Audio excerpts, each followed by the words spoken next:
Hallo ihr Lieben, heute habe ich eine knackfrische Rezept für euch für Spring Rolls mit einer leckeren Erdnusssoße. Lasst uns anfangen. Für das Rezept kannst du jede Art Gemüse nehmen, die dir schmecken. Ich habe hier verschiedene Gemüse genommen, um eine schöne Regenbogenfarbe für die Spring Rolls zu haben. Ich habe Rotkohl, Salat, Radieschen, rote Zwiebel, gelbe und rote Paprika, eine Chili für ein bisschen Schärfe, Avocado für Cremigkeit, Karotten, Koriander und ich fand, die Koriander gibt einen tollen Geschmack für die Spring Rolls. Und dann brauchst du noch Reispapier für Frühlingsröllchen. Und erst alle Gemüse dünn und klein hacken. Ich habe ungefähr gemessen, wie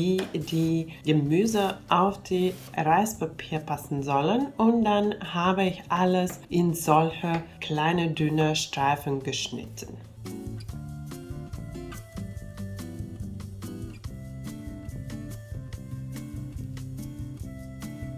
Wenn du Avocado für dein Rezept auch verwendest, dann ist es ganz wichtig, die Avocado mit bisschen Säure zu vermischen, entweder Zitrone oder Limette, dann bleibt die Avocado schön grün.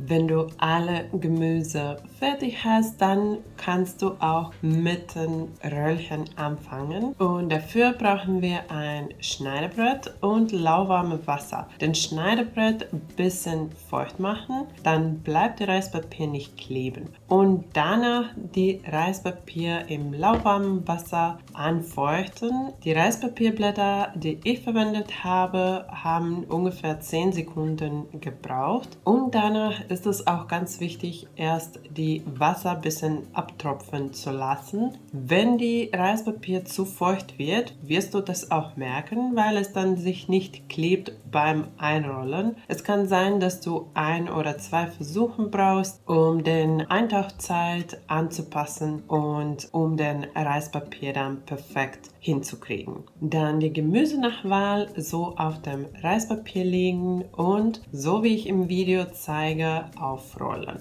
Ganz wichtig dabei, nicht zu voll füllen, sonst klappt es nicht beim Einrollen. Und beim Einrollen, wenn du die Seiten so einklappst, erst ankleben und dann weiterrollen. Und hier wirst du merken, ob du den Reispapier lang genug eingetaucht hast oder auch viel zu lange. Wenn es so klebt, wie ich hier zeige, dann ist es perfekt. Wenn es sich nicht gut klebt und einfach sehr schleimig sich anfühlt, dann hast du wahrscheinlich zu lange den Reispapier im Wasser gelegt. Und wenn es sich nicht biegt und sehr hart ist, dann ist es nicht feucht genug.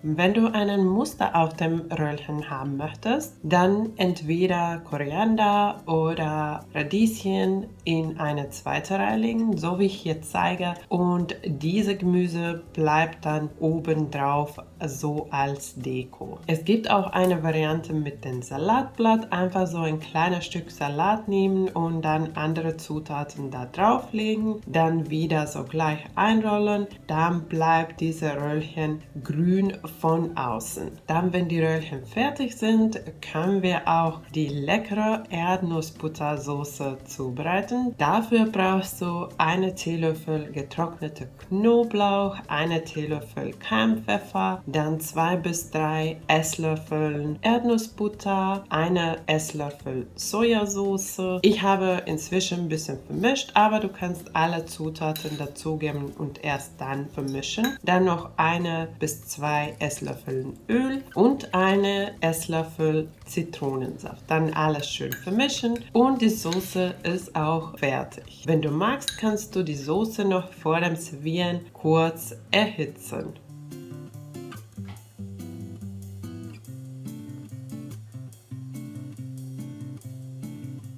Ich hoffe, dir haben meine leckeren Spring Rolls gefallen. Die sind super knackig, voller Geschmack und mit dieser Erdnussbuttersoße sind die einfach köstlich. Lass es dir schmecken